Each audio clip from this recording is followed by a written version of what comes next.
Hello and welcome back to Exeter City, where for our second season in the Premier League, the transfer window leading up to it, a lot less stressful than last year's. Did miss out on someone who I think is definitely going to be a major talent in the future, curse you Manchester City, but other than that, relatively happy.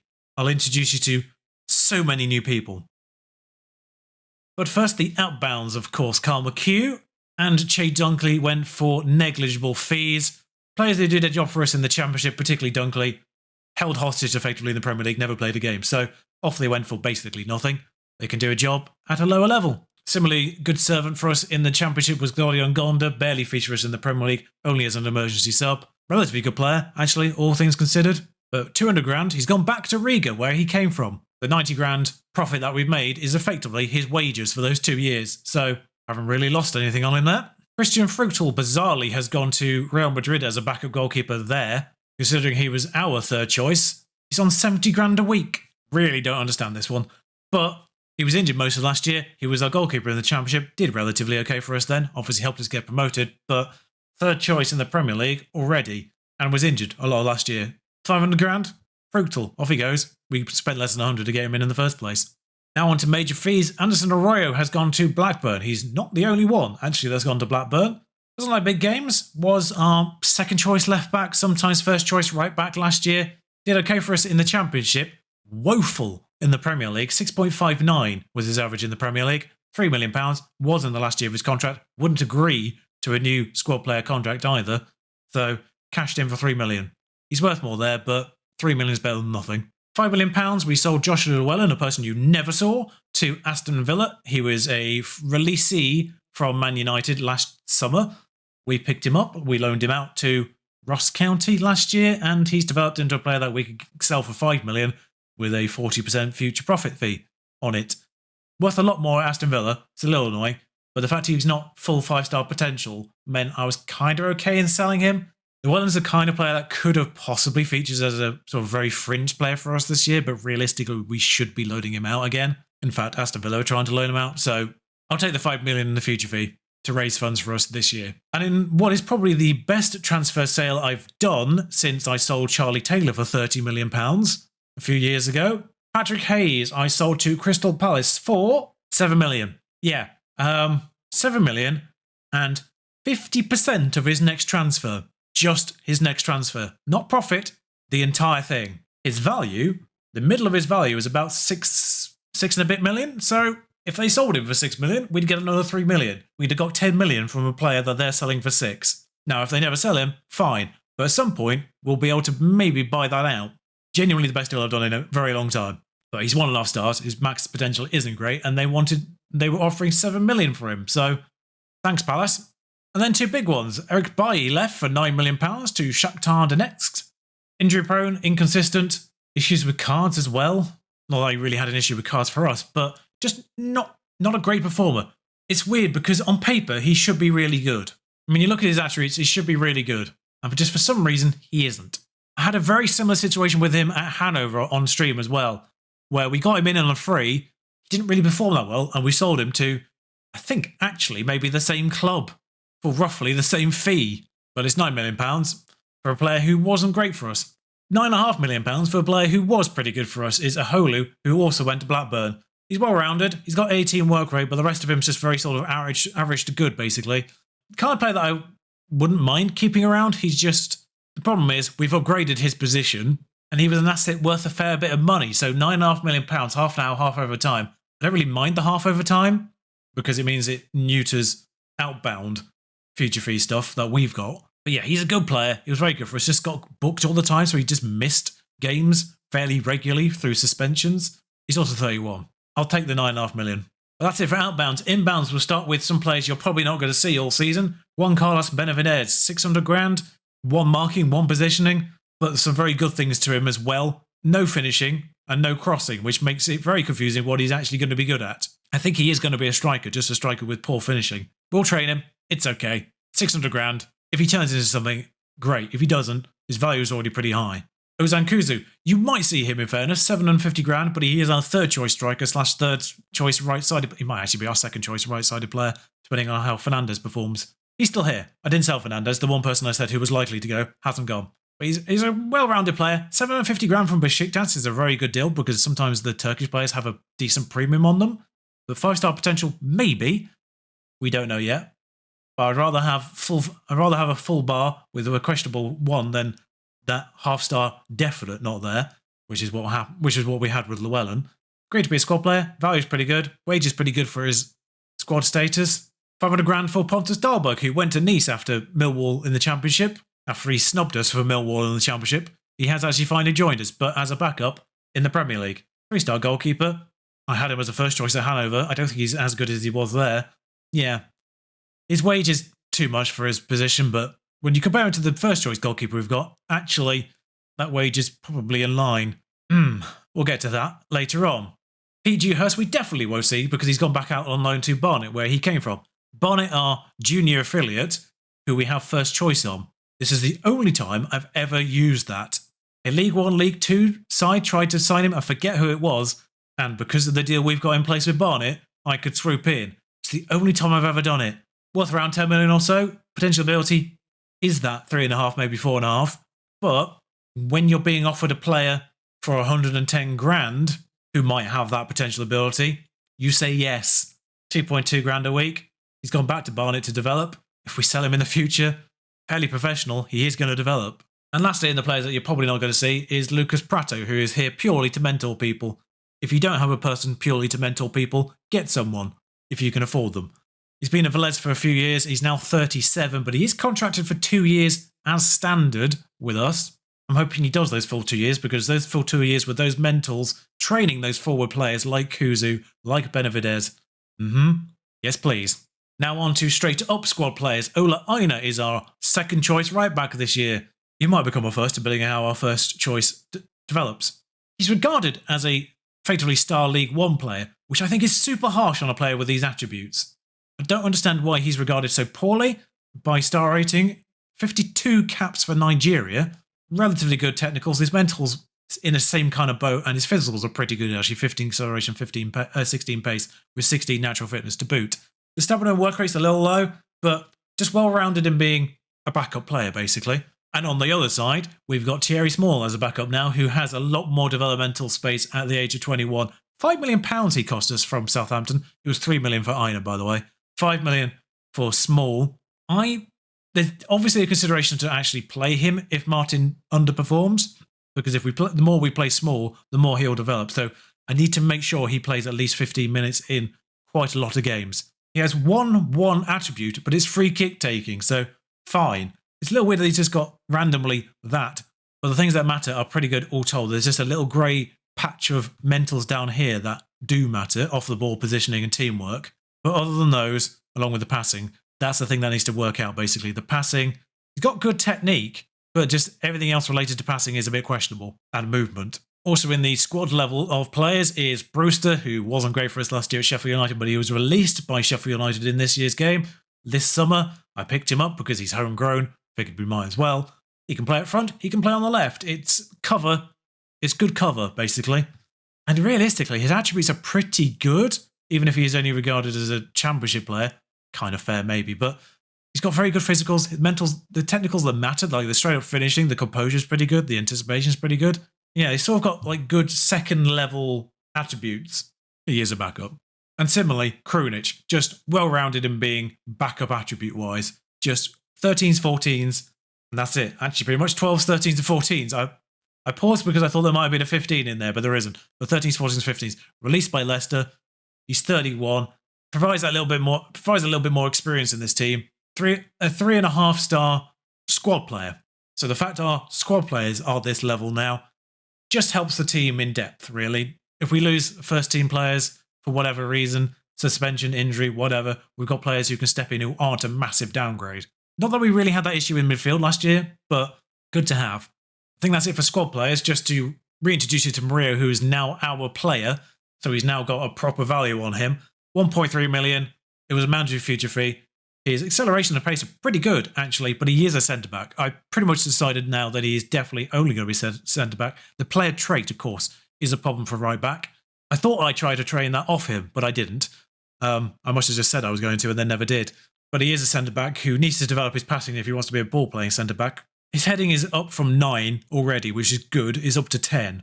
Continuing to train that, because I think that's the most important thing, to actually train him in first, and then we'll move on to passing once his heading's up to maybe, say, 12-ish. Because I think heading is more important than tackling in this year's game, it seems. But yeah, 6'1", played at right back last year, definitely centre back, but because he's playing right back, because he's not playing right back, we needed a new one. And that comes in the form of his Colombian friend, Dennis Castillo, who has come in on a squad player just in case I don't need to play him, but he has 20 determination. That will fall, but just because it will do. But good physicals already. In fact, one of the rare new gens who has all 4 of the physicals, acceleration, pace, stamina, and work rate, which I factor into that, has all 4 of them. So I don't need to train him on pace or endurance, which is a novelty. A little bit more questionable than mentals. Sangre is my defensive mentor. Prater, obviously, my offensive mentor. Not offensive in that respect. You know what I mean? But he's got good passing already. Tackling is his weak spot, but we are well aware that tackling is the least important attribute. Because at Hanover, I had Cucurella with 14 tackling and a similarly attributed left back who had 7 tackling. Both of them had exactly the same tackling rates in terms of success. So I think it's been said in some circles that sometimes the best fullbacks in this year's game are retrained wingers. Basically what we've got here with Castillo. Just realised I said Sangre without actually introducing to him. We've got Sangre, £4 million from relegated Leeds. He's the upgrade on a Hulu. 17 teamwork, 17 work rate, so the work rate's not really that much lower. Strength 17, jump reach 17, balance 16, bravery 16, aggression 16. We'll highlight halfback in particular. He's going to be training defenders, etc. Luan Perez in central defence. He's my left-sided first choice now, ahead of Zeziger and McKenna, who were massively disappointing. I will not trust the Moneyball spreadsheet ever again. But yeah, £3 million for Luan Perez. Well-rounded without being sensational anywhere. He's the one I got confused with Courage with. He does have 15s, but a lot of 13s, 14s, and a few 15s in him. Very much a ball-playing defender, actually. 14 passing, 13 technique, and a good enough vision to be doing that. Just trying to rattle through these as quickly as possible because I need to talk about these last two possibly a little bit longer. Ahmed Hesham, left-footed, the centre midfielder attack. Now, he does have 15 tackling, which does make me question where I need to train him most of all. But for now, with his strong left foot, central midfielder attack is his position. £50 million to £73 million he is worth here. Cost me 9. You've seen him already. In a previous episode, I said hello to him because his scout report came back. At that time, I was scouting 18-year-olds with caps. Because obviously 18-year-olds I don't need to wait for, but also 18-year-olds I can make homegrown club. His professional personality, 7 caps for Egypt, physicals are questionable, mentals and technical are pretty good already. We can train the physicals, that's not a huge deal, and they should develop as he gets older as well. Snatched him from under the nose of Chelsea, who were circling. They never put a bid in, but they were on the list of interested parties. Thankfully, they never put a bid in, and we got him. Unlike someone else who did go to Manchester City, who is also worth a stupid amount of money there. So we definitely missed out on a talent there. We got this one, though, so I'm happy with that. And we also have good track record with Egyptian new gens. Shout out to the Tenerife save last year, who was also a midfielder, actually. Faisal, I believe, was his name. And then the big one, the one that broke everything almost for a while, because I sent the board to do this one because I only had £3 million in transfer funds at the time, and he had a release fee of 9.75 million, which Blackburn wouldn't budge from. So I set the board off to do this one. Robert Sanchez, new first choice goalkeeper. In terms of the quadrant of attributes that I particularly look for in this year for goalkeepers, error reach, reflexes, one-on-ones, and agility. 15 in 3 of those, 17 in the error reach, 18 jump reach to boot. He is 6'6". Got great command of area as well, got great handling as well. In terms of like the eccentric attributes, his eccentricity is 11, which is just on the wrong side of okay. Punching is 10 though, and rushing out is 14, which is a good attribute for a sweeper keeper. Just be careful, Robert, please. The mentals are a little bit meh, but let's be real. He's a decent Premier League goalkeeper according to the star rating. One of 2 people in our squad, I think, that have that. Everyone else is Championship or worse still. Reputation is still a problem, as we saw. It didn't improve. But he's a goalkeeper we can keep for a few years, barest minimum. It's gonna be a while before I feel the need to upgrade him, unless he's terrible, of course. We're still 1,000 to 1 in the prediction. We're playing a game. It's Manchester City. It's not a great test of actually our players' quality, but we'll see. At least we get it out of the way straight away. I think that's everything important. Oh, Rajkovic I sent out on loan, by the way. I say sent out on loan. Havre came in and offered him a loan. He was transfer listed. He's still transfer listed, actually, technically. With Sanchez and Dahlberg, I have 4 goalkeepers. So obviously I was trying to move either Gomez or Rakovic at the very least. Havre took him on loan. 1.1 million they're paying me for him for the year. And he's still got a contract until 2027, so they can have him for a year. I'll get 1.1 guaranteed, and I can still try and sell him next summer. They'll also give me, basically, 800, 900 grand if they avoid relegation.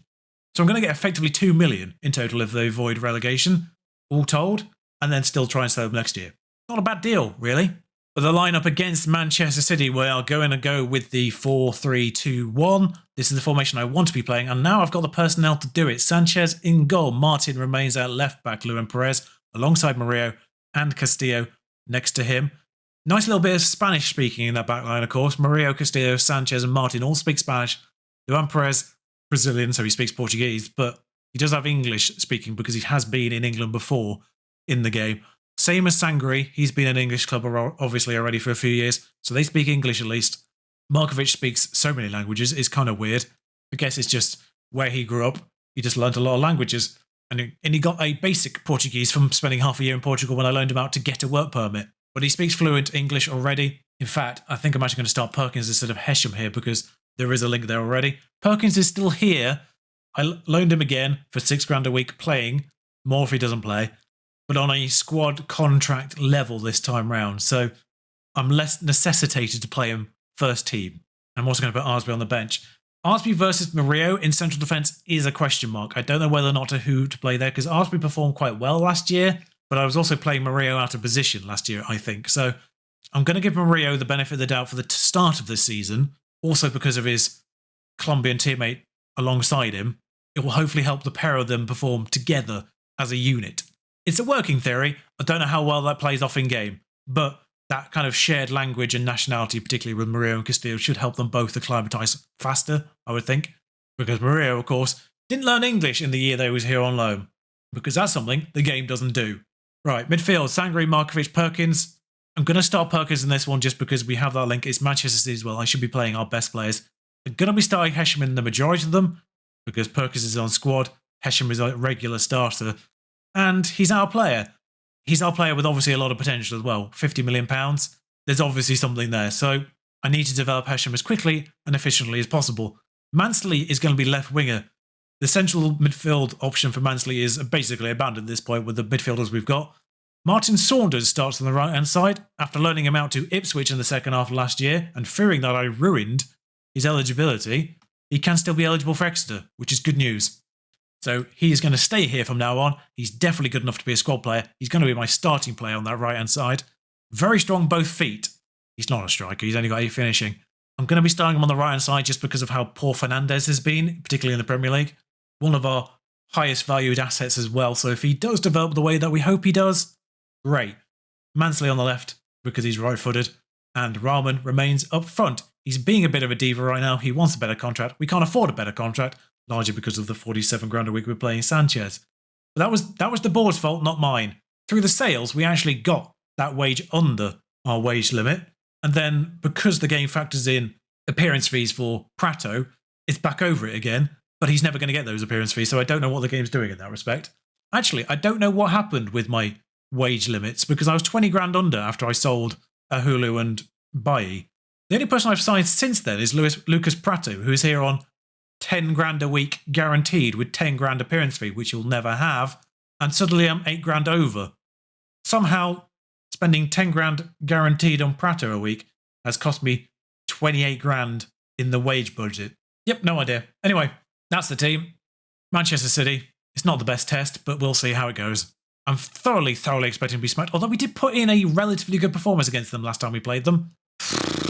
You can tell they had a friendly, can't you? Silva in, De Jong in, Pavard in, Laporte in, Kimmich in. Full team, Ederson, Kimmich, Laporte, Diaz, Pavard, De Bruyne, Frankie de Jong, Silva, Foden, Mbappe, Vlahovic. The youth prospect that they nicked ahead of us isn't even on the bench, annoyingly, despite the fact he's worth 60+ million there. Yeah, that's how I know I missed out. He went into the Manchester City under-23s.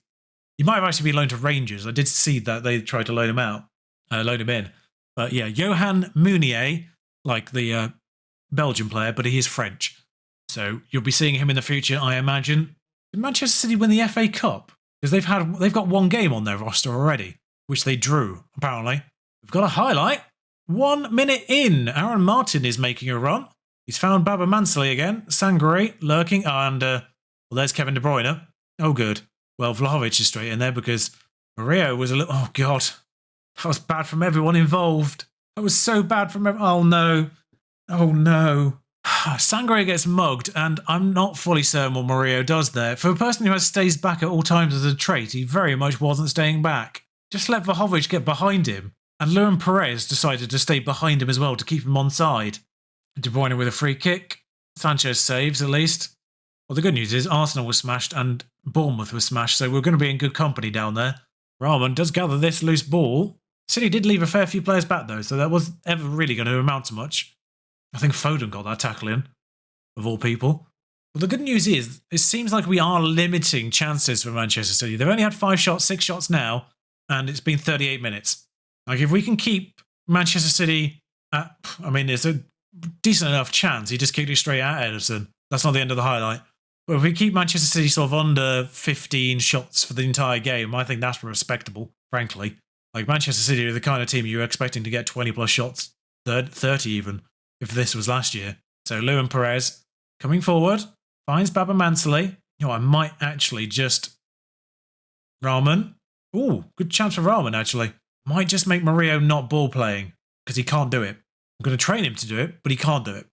And actually, all things considered, we've had more shots than them. I don't know where that's come from, but we've had more shots than them. And it is also Manchester City, so I don't think we're going to catch them out with higher tempo passing. We'll bring that down a bit. Yeah, nothing else detrimental to playing a much better team in the instruction list still. De Bruyne puts that in. Ruben Diaz. Oh, there's a lot of bouncing. There's a lot of bouncing. It's an incredibly lucky goal. I don't think we can be too mad at this one in a sort of positional sense. Oh, it actually rebounds off one of our players last. Comes off Martin Saunders last, I think. Yeah, somehow it hits the outside of his foot and falls to De Jong there directly because Football Manager doesn't do loose balls. Kimmich. I mean, the first one was obviously just woeful from us. The second one, super unlucky. Mbappe just turned it. I know Mbappe's fast, but he literally just turned into the Flash there. De Bruyne misses. It's not exactly encouraging from Mario, is it? Bernardo Silva with a corner. There's 74 minutes on the clock. I don't really care where this highlight's going, but I need to make changes now if I want to make them. I will give Kuzu his minutes, but as a winger, not as the striker. I'll give Janssen the minutes up front. Markovic or Castillo. Because Aaron Martin's playing okay. I think maybe the experience of Krunic in that midfield. Just because he's more tired as well than Castillo at right back. We'll make all 3 changes. Make sure they get that 15 minutes at least, because this was going to be a goal probably. Good God. That was terrible goalkeeping. Sanchez. Sanchez is on a 6.4. Yes, he came out for the Vlahovic one, but he was sort of like, that was like the last-ditch attempt to try and put him off. You're not really going to criticise him for coming out for that one. I'm going to criticise him for this one.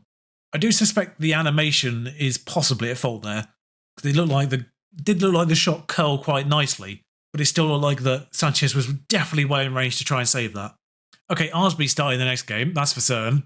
I think we can be a little bit miffed at this scoreline because we've left a game in which we've had 16 shots, 7 on target with a 1xG without scoring. In fact, we had a better pass completion than Manchester City with the same number of passes there or thereabouts.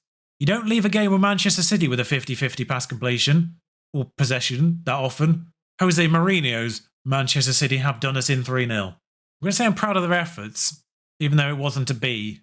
Yeah, I mean, literally, I have 3 substitutions, Mackenzie, mate. It's weird. We've lost 3-0, but I'm not sad. Because I feel like we're always going to lose to Manchester City, but we put in a good performance. So, in a weird way, I'm slightly disappointed with the scoreline. I'm not disappointed by the fact we've lost. But at the very least, it allows me to fine players.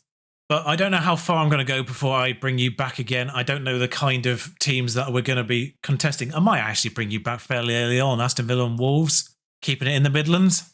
Immediately after the deadline day. The kind of teams that we want to be contesting with. I know Wolves were quite good and then tailed off at the end of last season, but the kind of teams that you expect to be kind of mid-table-ish, maybe challenging for Europe on a good year.